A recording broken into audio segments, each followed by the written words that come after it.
క్రీస్తునాథునియందు ప్రియా సహోదరి సహోదరులారా, సామాన్య 17వ ఆదివార ధ్యానాంశానికి మీకు స్వాగతం. ఈరోజు మనము ధ్యానించటానికి మన ముందు ఉంచబడుతున్నటువంటి సువార్త పఠనము యోహాను సువార్త 6వ అధ్యాయము 1 నుండి 15 వరకు ఉన్న వచనాల నుండి గ్రహింపబడినటువంటిది. ఈ సువార్త పఠనంలో యేసు ప్రభు 5 రొట్టెలు 2 చేపలతో వేలాది మందికి ఆహారాన్ని ఇవ్వడం గురించి మనము ఆలకించబోతూ ఉన్నాం. మరి ఈ పట్టణానికి దగ్గర పోలికలు కలిగినటువంటి పాత నిబంధనలోని ఒక దృష్టాంతాన్ని మనము మొదటి పట్టణంగా ఈరోజు గ్రహిస్తూ ఉన్నాం. మొదటి పట్టణము రాజుల 2వ గ్రంథము 4వ అధ్యాయము 42 నుండి 44 వరకు ఉన్న వచనాలలో ఎలీషా ప్రవక్త కేవలము 20 రొట్టెలతోనూ ధాన్యపు వెన్నులతోనూ 100 మందికి అద్భుత రీతిలో ఆహారాన్ని సమకూర్చే ఘట్టం మనము ఇక్కడ వింటాం. ప్రియ సహోదరి సహోదరులారా, ఈ 2 పట్టణాలను ఈరోజు మన దృష్టిలో ఉంచుకొని కొంతసేపు ధ్యానించడానికి ప్రయత్నం చేద్దాం. అయితే ఈరోజు మనం ఆలకించినటువంటి సువార్త పఠనము యేసు ప్రభు 5 రొట్టెలు 2 చేపలతో వేలాది మందికి ఆహారాన్ని అద్భుత రీతిలో సమకూర్చడం అనేటువంటిది కొన్ని ప్రత్యేకతలు కలిగినటువంటి ఘట్టంగా మనము గ్రహించాలి. మనకు 4 ప్రత్యేకతలు ఈ అద్భుత చిహ్నం గురించి తెలుస్తూ ఉన్నాయి ప్రియా సహోదరి సహోదరులారా.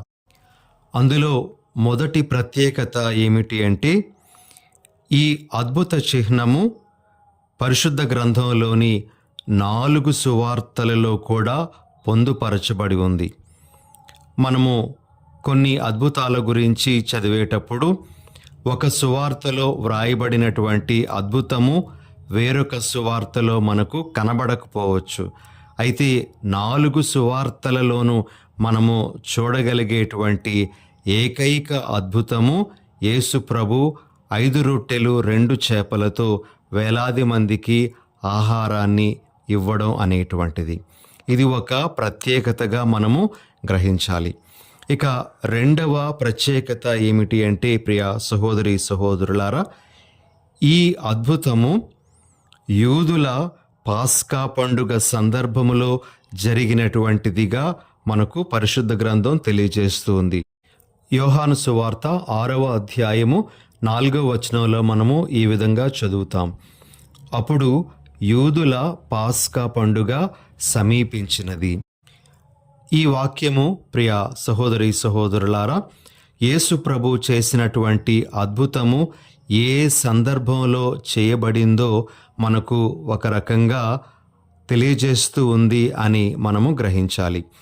పాస్కా పండుగ యూదులకు చాలా ముఖ్యమైనటువంటి పండుగగా మనందరికీ తెలుసు.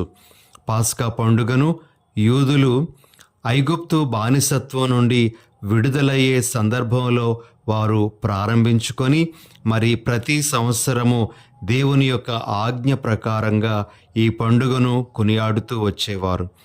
ఇది వారికి ఒక ముఖ్యమైనటువంటి సందర్భము, దేవుని యొక్క గొప్ప కార్యాలను గుర్తు చేసుకోవడానికి. మరి ఈ పాస్కా పండుగ సందర్భములోని గొర్రెపిల్ల వధింపబడము, గొర్రెపిల్ల యొక్క మాంసాన్ని భుజించడం అనేటువంటివి మనకు కనబడతాయి. మరి ప్రభు పాస్కా పండుగ సందర్భంలో ఈ ఆహారం గురించి అద్భుతం చేయడం అనేటువంటిది తాను తరువాత ఇవ్వబోతున్నటువంటి తన శరీర రక్తాల గురించి ఆయన వారికి ముందుగానే ఈ అద్భుత చిహ్నం ద్వారా తెలియజేస్తూ ఉన్నారు అని సూచించటానికి ఈ అద్భుతం అనేటువంటిది మనకు కనబడుతూ ఉంది. కాబట్టి ఇది ఒక ప్రత్యేకతగా మనం గ్రహించాలి. ఈ అద్భుతము పాస్కా పండుగ సందర్భములో జరిగినటువంటిది కాబట్టి అది కూడా ఒక ప్రత్యేకతగానే మనము గుర్తించాలి. ఇక 3వ ప్రత్యేకత ఏమిటి అంటే, కేవలము ఈ అద్భుతంలో మాత్రమే యేసు ప్రభువు ఇతరుల భాగస్వామ్యంతో తన యొక్క కార్యమును అక్కడ ఆ అద్భుత కార్యాన్ని జరిగించినట్లుగా మనం చూస్తాం. ఒక బాలుని దగ్గర ఉండేటువంటి 5 బార్లీ రొట్టెలను మరి 2 చేపలను ప్రభు స్వీకరించి వాటితో అద్భుతాన్ని చేయడం అనేటువంటిది మనం చూస్తూ ఉన్నాం.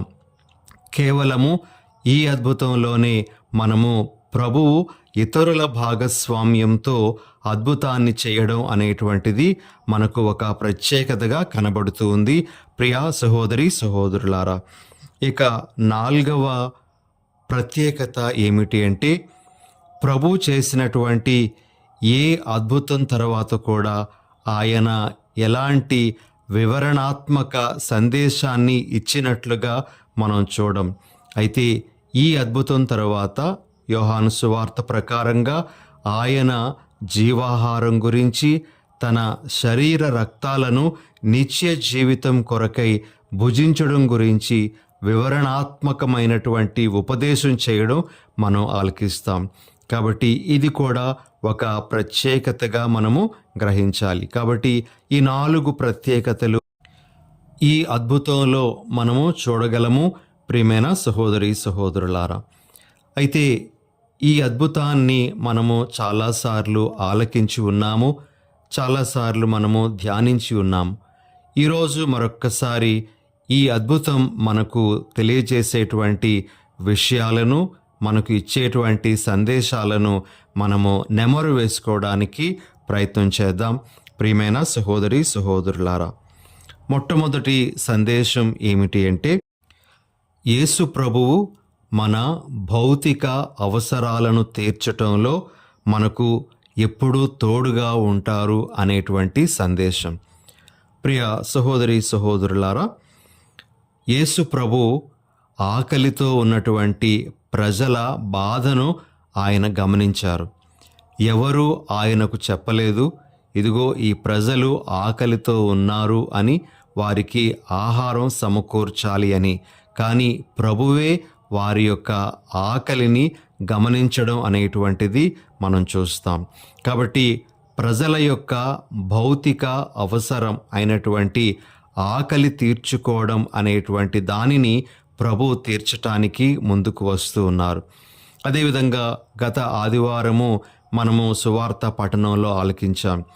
సువార్త బోధన చేసినటువంటి శిష్యులు తిరిగి తన దగ్గరకు వచ్చినప్పుడు వారిని కొంత తడవు విశ్రాంతి తీసుకోమని ప్రభువు చెప్పి వారిని ఒక నిర్జన ప్రాంతానికి తీసుకొని వెళ్ళినట్లుగా మనం చూస్తాం.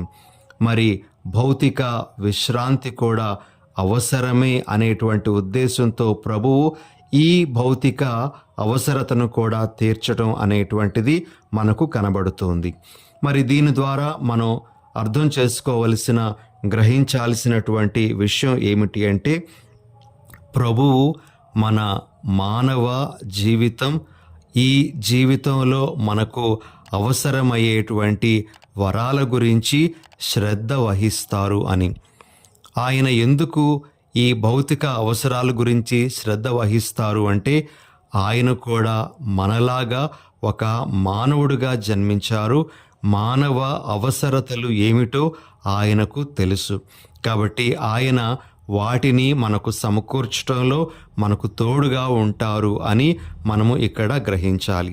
కేవలము ఆధ్యాత్మికమైనటువంటి వరాలు మాత్రమే కాకుండా ఆయన మన భౌతిక జీవనానికి అవసరమయ్యేటువంటి వరాలను కూడా ఇవ్వడానికి ఎంతగానో సిద్ధంగా ఉంటారు అనేది ప్రభు మనకిస్తున్నటువంటి ఒక ముఖ్యమైనటువంటి సందేశం.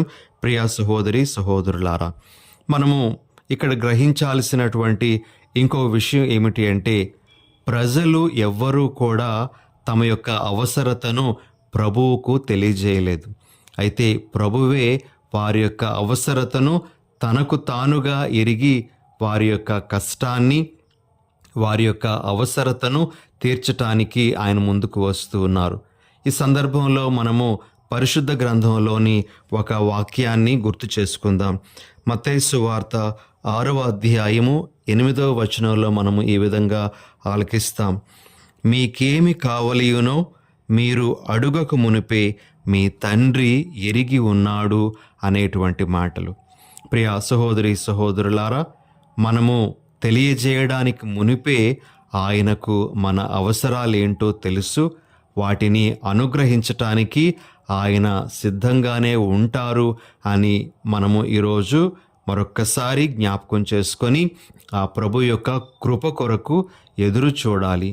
ఇది ఒక ముఖ్యమైనటువంటి సందేశంగా మనం గ్రహించాలి. ఇక రెండవ సందేశం, ఈ 5 రొట్టెలు 2 చేపల అద్భుత చిహ్నం ద్వారా మనకు వచ్చేటువంటిది ఏమిటి అంటే, ఇంగ్లీష్లో ఈ విధంగా ఒక మాట చెప్తారు: never judge your problems in the light of your resources.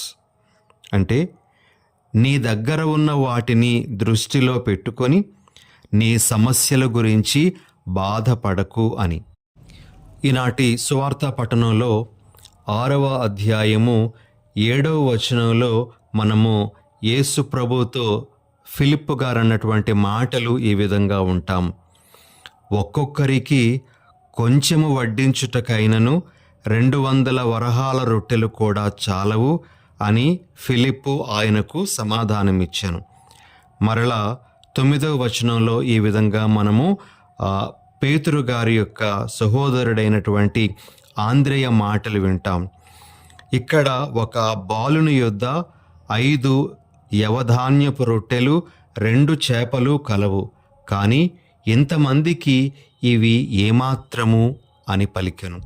ప్రియ సహోదరి సహోదరులారా, తమ ముందు ఉన్నటువంటి ఆ వనరులను దృష్టిలో పెట్టుకొని ఆ సమస్య తీర్చడం అనేటువంటిది చాలా కష్టతరము అని వారు భావించారు. ఇలాంటి సందర్భమే మనము మొదటి పఠనంలో కూడా ఆలకిస్తాం. ఎలీషా ప్రవక్త దగ్గరకు ఒక వ్యక్తి వచ్చి 20 రొట్టెలను ధాన్యపు వెన్నులను కానుకగా ఇస్తాడు. అయితే వాటిని తన దగ్గరకు వచ్చినటువంటి ప్రవక్తలకు ఆహారంగా పెట్టమని తన సేవకునికి ఎలీషా చెప్తాడు. అప్పుడు ఎలీషా సేవకుడు అన్నటువంటి మాటలు రాజుల 2వ గ్రంథము 4వ అధ్యాయము 43వ వచనంలో ఈ విధంగా వింటాం మనం: కానీ సేవకుడు 100 మందికి ఇవి ఏ పాటి అని అడిగాను. చూడండి ప్రియ సహోదరి సహోదరులారా, మరి ఫిలిప్పు గారు కానీ ఆంద్రేయ కానీ మరి ఎలీషా దగ్గర ఉన్నటువంటి ఆ సేవకుడు కానీ తమ దగ్గర ఉండేటువంటి ఆ వనరులను దృష్టిలో పెట్టుకొని వీటితో సమస్య ఎలా తీరుతుంది అని వారు ఆలోచించడం మొదలుపెట్టారు. ప్రియ సహోదరి సహోదరులారా, ఇలాంటి పరిస్థితులు అనుభూతులు మన జీవితాల్లో కూడా ఎదురవుతూ ఉంటాయి. కొన్నిసార్లు మనం ఈ విధంగా అనుకుంటూ ఉంటాం: నేనేమీ ధనవంతుడిని కాదు కదా, నాకేమీ ఆస్తి ఐశ్వర్యాలు పెద్దగా లేవు కదా, మరి నా బిడ్డల భవిష్యత్తు ఎలా, నా బిడ్డలకు వివాహం చేయడం ఎలా? ఇది ఒక అనుభూతి. ఇంకొంతమంది ఇలా అనుకుంటూ ఉంటారు: నాకు తెలిసినటువంటి వారు పలుకుబడి గలవారు ఎవరూ లేరు, మరి ఈ నా సమస్యలలో నన్ను గట్టెక్కించేవారెవరు? ఇలా కొంతమంది అనుకుంటూ ఉంటారు. మరికొంతమంది నాకు అన్ని తెలివితేటలు లేవు కదా, ఆ పనిని నేను ఎలా చేయగలను, ఆ బాధ్యతను నేను ఎలా నెరవేర్చగలను అని. మరి ఒక గురువుగా నేను కూడా ఈ విధంగా అనుకోవచ్చు: నాకు ఇతర గురువుల్లాగా అన్ని శక్తియుక్తులు లేవు కదా, నేను ఎలా నా పరిచర్యను కొనసాగించగలను అని. ప్రియ సహోదరి సహోదరులారా, గమనించండి, కేవలము 5 పేదవారు భుజించేటువంటి రొట్టెలు, యవధాన్యపు రొట్టెలు అంటే ఆ రోజుల్లోన పేదవారు ఆహారంగా తీసుకునేటువంటి రొట్టెలు. మరి అవి ఇక 2 ఎండు చేపలు. వీటిని ప్రభు తీసుకొని వాటితో గొప్పదైనటువంటి కార్యం చేశారు. మనం కూడా మనలను మనం ప్రభు చేతులకు సమర్పించుకునేటప్పుడు మన శక్తియుక్తులతో ప్రమేయం లేకుండా, మన తెలివితేటలతో ప్రమేయం లేకుండా, మన దగ్గర ఉండేటువంటి వనరులతో ప్రమేయం లేకుండా ప్రభువే గొప్పవైన కార్యాలు మన జీవితాలలో చేస్తారు అనేటువంటి నమ్మకం మనకు ఈనాటి పఠనము ఇస్తూ ఉంది ప్రియులకు సహోదరి సహోదరులారా.